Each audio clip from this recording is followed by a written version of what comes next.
Video like जरूर कर लीजिए और ऐसे वीडियो लगातार फ्री में पाने के लिए चैनल को तुरंत सब्सक्राइब कर लीजिए और बेल आइकन को जरूर टैप कर लीजिए ताकि आगे भी सारे वीडियो आपको मिलते रहे। यूट्यूब में फॉलो करते हैं तो प्लीज ये वाला फ्री टेलीग्राम चैनल जरूर ज्वाइन कर लीजिएगा। सारे नोटिफिकेशन सारे अपडेट यहीं पे आते हैं, ध्यान रखिएगा। सारे क्वेश्चन अटेम्प्ट करिए और स्कोर अपना तुरंत कमेंट करके बताइए कितने सही हो रहे हैं कितने गलत हो रहे हैं, जल्दी से कमेंट करके बताइए। नमस्कार साथियों, स्वागत है आपका ऑनलाइन एग्जाम प्रिपरेशन पर which is the part of study for civil services. दोस्तों, ऑनलाइन एग्जाम प्रिपरेशन पर यहाँ पर आज हम स्टार्ट करने जा रहे हैं टॉप 500 सामान्य ज्ञान के प्रश्न, जीके जीएस के इम्पॉर्टेंट मोस्ट इंपॉर्टेंट क्वेश्चंस देखेंगे। यहाँ पर ये महत्वपूर्ण प्रश्नों का संग्रह रहेगा जो कि आपके हर एक एग्जाम के लिए इंपॉर्टेंट है। अगर आप जूनियर असिस्टेंट का एग्जाम देने वाले हैं, बीडीओ का, बीईओ का, या फिर Allahabad high court group C या फिर ग्रुप डी की तैयारी कर रहे हैं तो वहाँ पर आपके लिए ये वीडियो इंपॉर्टेंट हो जाएगा। यहाँ पर हम प्रीवियस ईयर के क्वेश्चंस भी कवर करेंगे, इसके अलावा मोस्ट एक्सपेक्टेड क्वेश्चंस भी देखेंगे हर एक टॉपिक के, जीके जीएस के। तो यहाँ पर हम इसको एक सीरीज़ चालू करने वाले हैं। यहाँ पर आपका हर एक टॉपिक का रिवीजन भी हो जाएगा, बिल्कुल सिलेबस के अकॉर्डिंग ये रहेगा और most expected question, most important questions देखेंगे। तो आइए चलिए स्टार्ट करते हैं। वीडियो स्टार्ट करने से पहले मैं आपको बता दूं, अगर आप हमारे कोई पेड बैचेस या फिर कोई पेड ग्रुप ज्वाइन करना चाहते हैं तो डिस्क्रिप्शन में दिए गए नंबर्स पर कॉल करके जानकारी ले सकते हैं या फिर इन नंबर्स पर कॉल करके जानकारी ले सकते हैं। फ्री टेलीग्राम ग्रुप ज्वाइन करने के लिए आप @study for civil services पर जाकर फ्री टेलीग्राम ग्रुप ज्वाइन कर सकते हैं। इसके अलावा अगर आप फ्री प्रैक्टिस क्विज लगाना चाहते हैं तो स्टडी फॉर सिविल सर्विसेज के फ्री प्रैक्टिस क्विज वाले चैनल को ज्वाइन कर सकते हैं, उसकी लिंक आपको डिस्क्रिप्शन में मिल जाएगी। यूपीएससी, बीपीएससी, यूपीपीएससी, यूपी-SSC या फिर ईपीएफओ, बीडीओ, बीईओ या फिर आरओ किसी भी एग्जाम की तैयारी करना चाहते हैं, pre mains, optional, answer writing या फिर इंटरव्यू, किसी भी चीज़ की तैयारी करना चाहते हैं तो स्टडी फॉर सिविल सर्विसेज के साथ आप जुड़ सकते हैं। और अधिक जानकारी के लिए आप डिस्क्रिप्शन में दिए गए नंबर्स पर या फिर इन नंबर्स पर कॉल करके जानकारी ले सकते हैं। यहाँ पर हमने बैचेस के बारे में जाना, इसके बाद आइए चलिए स्टार्ट करते हैं। मोस्ट इंपॉर्टेंट क्वेश्चन हम देखने वाले हैं जीके जीएस की। तो सबसे पहला प्रश्न देख रहे हैं, इतिहास विषय के अंतर्गत आ जाएगा। सबसे पहला प्रश्न दिया गया है, प्राचीन भारतीय भौगोलिक मान्यता के अनुसार भारतवर्ष किस द्वीप का अंग है या फिर किस द्वीप का हिस्सा है? तो यहाँ पर ऑप्शन दिए गए हैं, क्विस द्वीप, कांच द्वीप, जम्मू द्वीप या फिर पुष्कर द्वीप। सही उत्तर हो जाएगा जम्मू द्वीप। ऑप्शन 3 नंबर का जो है जम्मू द्वीप सही उत्तर हो जाएगा। प्राचीन भारतीय भौगोलिक मान्यता के अनुसार जो भारतवर्ष है ये जम्मू द्वीप का हिस्सा माना जाता है या फिर जम्मू द्वीप का अंग कहा जाता है। सही उत्तर क्या है? Option C. यहाँ पर हमने इसको देखा। इसके बाद अगला प्रश्न दिया गया है, भारत की स्थलीय सीमा की लंबाई कितनी है? भारत की जो स्थलीय सीमा है, यहाँ से लेके ये पूरी स्थलीय सीमा है भारत की और इसकी लंबाई पूछी गई है, इसकी लंबाई कितनी है? ऑप्शन दिए गए हैं 6100 किलोमीटर, 7516.5 किलोमीटर या फिर 15200 किलोमीटर या फिर 1200 किलोमीटर। यहाँ पर सही उत्तर हो जाएगा ऑप्शन सी, 15200 किलोमीटर। भारत की जो स्थलीय सीमा है इसकी लंबाई कितनी हो जाएगी? 15200 किलोमीटर। यहाँ पर हमने स्थलीय सीमा की बात की। इसके बाद आपको एक ऑप्शन दिया गया है 6100 किलोमीटर। यह भारत की तट रेखा की लंबाई है। भारत की ये जो तट रेखा है गुजरात राज्य से लेकर यहाँ तमिलनाडु, केरल और आंध्र प्रदेश होती हुई उड़ीसा, पश्चिम बंगाल तक, ये जो तट रेखा है इसकी लंबाई है 6100 किलोमीटर। और इसमें ही अगर भारत का अंडमान निकोबार द्वीप समूह जो है, लक्षद्वीप समूह है, ये मिला दिया जाए यानी कि द्वीपों को जोड़ दिया जाए तो तट रेखा की लंबाई कितनी हो जाएगी? 7516.5 किलोमीटर। तो ये वाली तट रेखा सहित भारत की द्वीपों सहित तट रेखा की लंबाई है, ये भारत की तट रेखा की लंबाई दी गई है। और 15200 क्या हो जाएगी? भारत की पूरी जो स्थलीय सीमा है इसकी लंबाई। इसके अलावा दो और चीज़ें याद रखनी है, भारत की जो उत्तर से दक्षिण, भारत की नॉर्थ से लेकर साउथ तक की जो लंबाई है ये कितनी हो जाएगी? ये 3214 किलोमीटर हो जाएगी। और वहीं भारत की पूरब से पश्चिम तक की जो लंबाई है, यहाँ से ईस्ट टू वेस्ट जो लंबाई है, ये भारत की कितनी है? ये 2933 किलोमीटर हो जाएगी। तो ये दोनों चीज़ें भी याद रखें। तो यहाँ पर हमने इस टॉपिक से संबंधित सारे प्रश्न देख लिए जो कि एग्जाम में पूछे जा सकते हैं। इसके बाद आगे बढ़ेंगे, अगला प्रश्न देखेंगे। अगला प्रश्न दिया गया है, भारत का क्षेत्रफल विश्व के कुल क्षेत्रफल का, कुल जो भौगोलिक क्षेत्रफल है उसका कितना प्रतिशत है? 2.2%, 2.4%, 2.8% या फिर 3.2%। सही उत्तर हो जाएगा 2.4%। भारत का जो क्षेत्रफल है, भारत का क्षेत्रफल है कितना? भारत का क्षेत्रफल है 32,87,263 वर्ग किलोमीटर।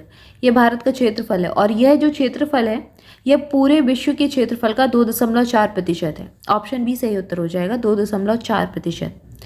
यहाँ पर हमने देखा। इसके बाद अगला प्रश्न देख रहे हैं। अगला प्रश्न दिया गया है, भारत के कितने राज्य समुद्र के किनारे पर स्थित हैं? यानी कि भारत में तटीय राज्य कितने हैं, यह पूछा गया है।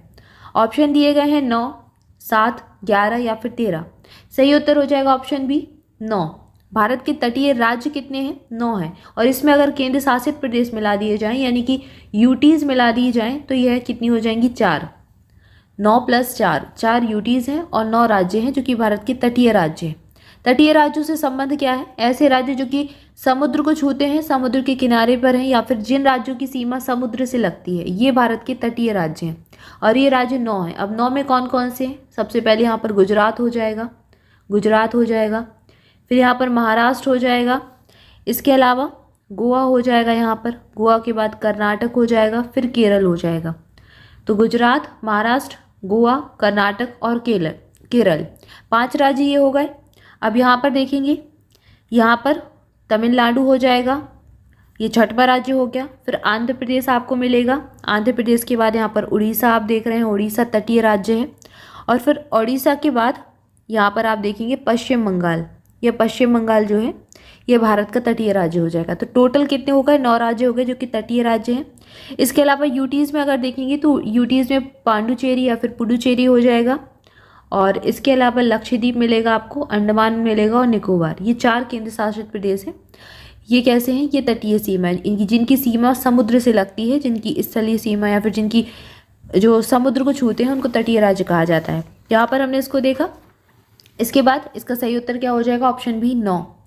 इसके बाद अगला प्रश्न देखेंगे, आगे बढ़ेंगे। अगला प्रश्न दिया गया है, लोथल की खोज किसके द्वारा की गई थी? ऑप्शन दिए गए हैं राखलदास बनर्जी, दयाराम साहनी, SR राव या फिर RS बिष्ट। तो जो लोथल है ये हड़प्पा सभ्यता का एक स्थल है। हड़प्पा की जो खुदाई हुई थी उसमें खोजा गया था। तो इसकी जो खोज है, इसकी खोज की गई थी SR राव के द्वारा। ऑप्शन सी सही उत्तर हो जाएगा।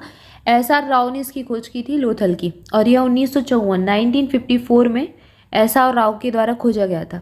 अगर लोथल की बात करें तो लोथल जो है यह गुजरात राज्य में अहमदाबाद जिले के सरागवाला ग्राम से 80 किलोमीटर दूर स्थित है। तो इसकी स्थिति कहाँ हो जाएगी? यह गुजरात में स्थित है, यह भारत में ही स्थित है और भारत के गुजरात राज्य में स्थित है। इसके अलावा मोस्ट इंपॉर्टेंट चीज़ जो पूछी जाती है, किस नदी के किनारे स्थित है? तो जो लोथल है यह भोगवा नदी के किनारे स्थित हो जाएगा। भोगवा जो नदी है उसके किनारे स्थित है। इसके अलावा ऑप्शन में दिए गए हैं राखलदास बनर्जी। राखलदास बनर्जी ने मोहनजोदड़ो की खोज की थी 1922 में। दयाराम साहनी ने हड़प्पा नगर की खोज की थी। तो यहाँ से हमने देखा। इसके अलावा SR राव इस प्रश्न का सही उत्तर हो जाएगा। लोथल की खोज की थी इन्होंने। यहाँ पर हमने इसको देखा। इसके बाद अगला प्रश्न देखते हैं। अगला प्रश्न दिया गया है, सिंधु सभ्यता में घोड़ों की जो अस्थि है, घोड़े की अस्थियों के अवशेष कहाँ से मिले हैं? घोड़े की अस्थियों की बात हो रही है।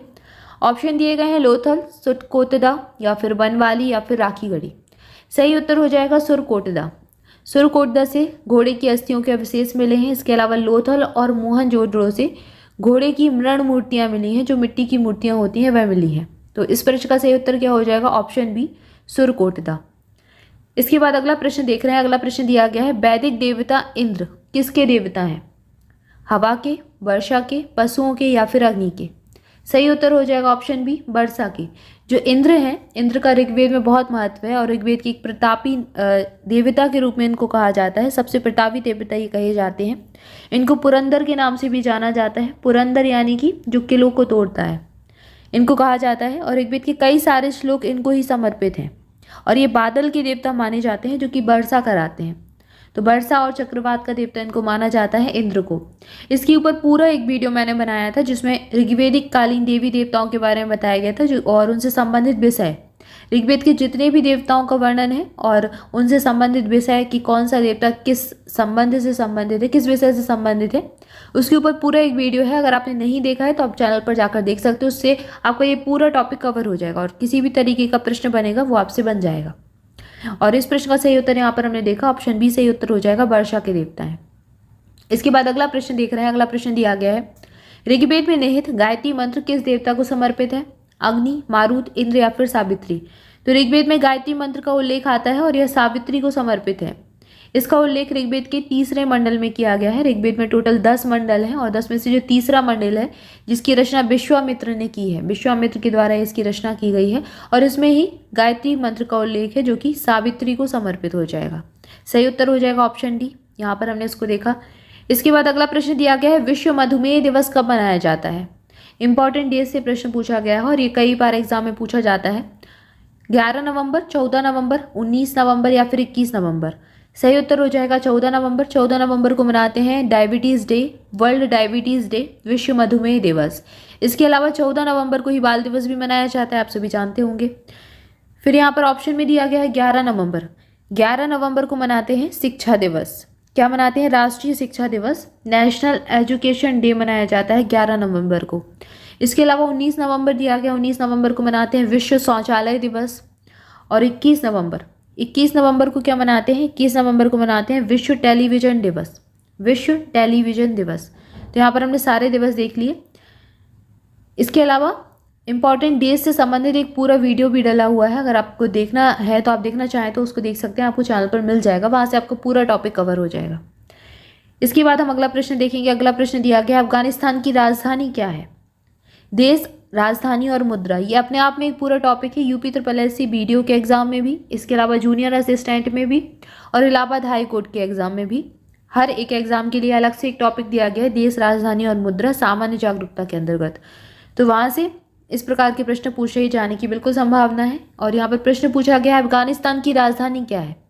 बीजिंग, काबुल, लहासा या फिर थिम्पू। सही उत्तर हो जाएगा काबुल। अफगानिस्तान की राजधानी काबुल हो जाएगी। बीजिंग चीन की राजधानी है। इसके अलावा जो लहासा है ये तिब्बत की राजधानी हो जाएगी। और थिम्पू जो है, थिम्पू कहाँ की राजधानी है? थिम्पू भूटान की राजधानी है और अफगानिस्तान की राजधानी काबुल है। ऑप्शन बी सही उत्तर हो जाएगा। तो यहाँ पर हमने कुछ इंपॉर्टेंट प्रश्न देखे पहले पार्ट में, इसके बाद इसका सेकंड पार्ट आएगा और उसमें और इंपॉर्टेंट क्वेश्चंस को देखेंगे। आज की वीडियो में इतना ही, इसके आगे नेक्स्ट वीडियो में देखेंगे। Thank you for watching this video. Online exam preparation के टेलीग्राम चैनल को ज्वाइन करना चाहते हैं तो डिस्क्रिप्शन में दी गई लिंक पर क्लिक कर सकते हैं। इसके अलावा अगर आप हमारे कोई पेड बैचेज या फिर कोई पेड कोर्सेज लेना चाहते हैं तो इन नंबर्स पर कॉल करके जानकारी ले सकते हैं। मिलेंगे नेक्स्ट वीडियो में, तब तक के लिए आप सभी चैनल के साथ जुड़े रहें। चैनल को सब्सक्राइब जरूर कर लें। वीडियो अच्छा लगा तो वीडियो को लाइक जरूर करें, अपने दोस्तों के साथ शेयर करें। And thank you for watching this video. मिलेंगे नेक्स्ट वीडियो में। Thank you so much.